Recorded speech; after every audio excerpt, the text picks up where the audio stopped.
Air quality in several parts of Delhi remains in the severe category, prompting an emergency response from the government.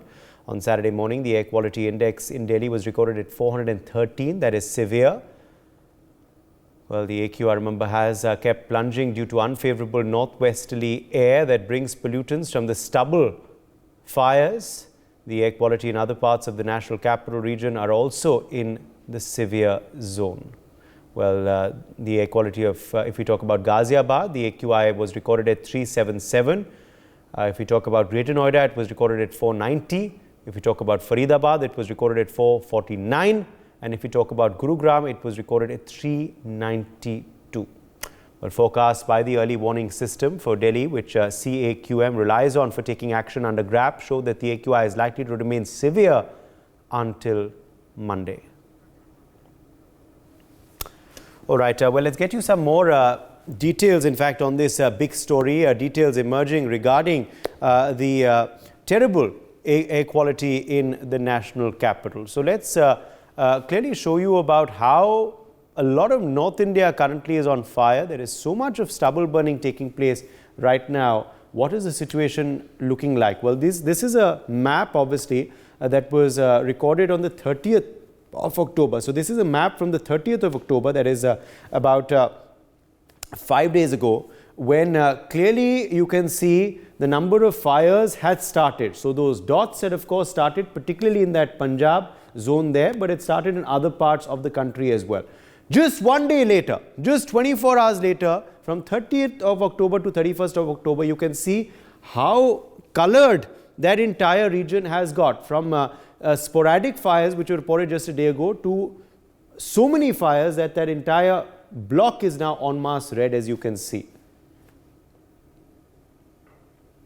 If we talk about 1st of November, as you can see, obviously the fires get more and more. They are particularly concentrated in this region. This is the region, this is the state of Punjab, where they are, of course, concentrated. You can also see some of them in the neighboring states of Punjab, and also, of course, some in central part of India. But it's mainly that part of Punjab, which, of course, you can see is en masse completely red. So clearly, of course, those dots just getting more and more prominent as the days pass by. They're not getting less, they're not stopping, but they're getting more and more prominent. So there you can see the map now for 2nd of November, which obviously shows that the fires have increased. And if we talk about 3rd November, that is yesterday, well, there you can, of course, see it. It's become much more concentrated. In fact, it's almost like the entire state of Punjab has been painted red because of this amount of stubble burning incidents reported. And if you talk about 4th of November, of course, this is a zoomed in view. It's just more prominent. Remember, this, of course, is the situation today. These are how things stand today morning. Almost the entire state there plunged in red. And all of this, of course, is causing the air quality in Delhi to get more and more worse with each passing day. It remains at severe, in fact, today as well. Dr. G.C. Kirnani, health expert, is joining us live. Dr. Kirnani, clearly, we're just apprising our viewers of what the state of Punjab and what other northern states are looking like right now. The number of those red dots just increasing with each passing day, sir.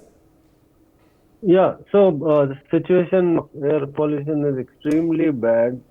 But even in the beginning of October, that is 1 month back, I had started seeing patients who were coming with attacks of asthma, COPD, those who were actually stable for even months or years together.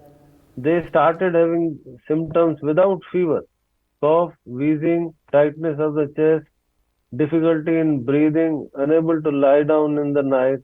We also have larger admissions into our wards in the ICU. The patients were even coming on ventilators.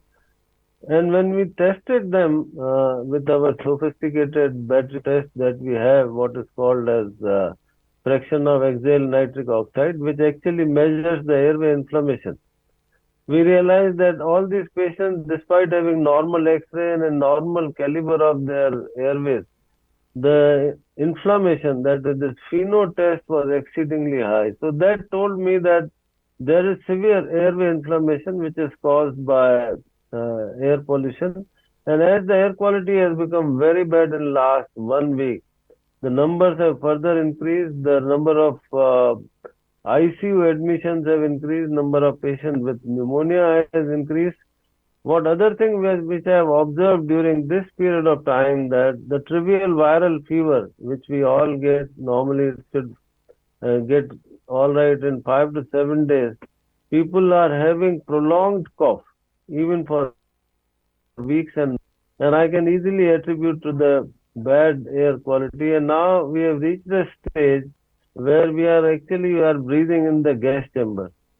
If we talk about the normal healthy people who do not have any asthma or COPD or bronchitis, who are not smoking cigarettes or BDs, they are also having dryness of throat, they are having cough, they are having tightness in the chest, they are having smarting in their eyes, sometimes itching in their skin, and sometimes they are wheezing also. They wake up early in the morning with sensation of tightness in the chest and bit of wheezing.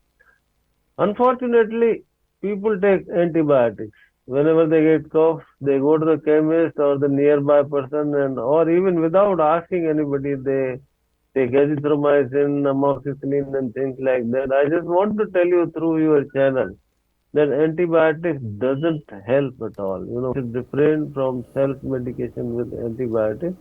What helps them is sometimes we use inhalers depending upon the clinical situation and finding. Very occasionally, we have to give them short course of corticosteroids, but with the option that it should be never be self-medicated. Corticosteroids are always a double-edged sword, which have adverse effects also. So we give it judiciously. So summarizing it, that there are people who are healthy are coming with illness, those who are having chronic diseases which are coming with exacerbation of it, and the patients with viral illness are coming with prolonged cough and breathlessness. And this is not unfounded, because the several 20-30 years back, there is a study that we conducted at AIMS, which has clearly shown that there was 22% increase in the asthma attacks, COPD attacks, and heart attacks also, in response to enhanced air pollution. This study was published by my mentor, Dr. J.N. Pandey, based on which the CNG was introduced by the Honorable Court of Law. Thank you. What are the SOPs that people should follow if they want to protect themselves from these respiratory diseases which come as a result of the increased pollution?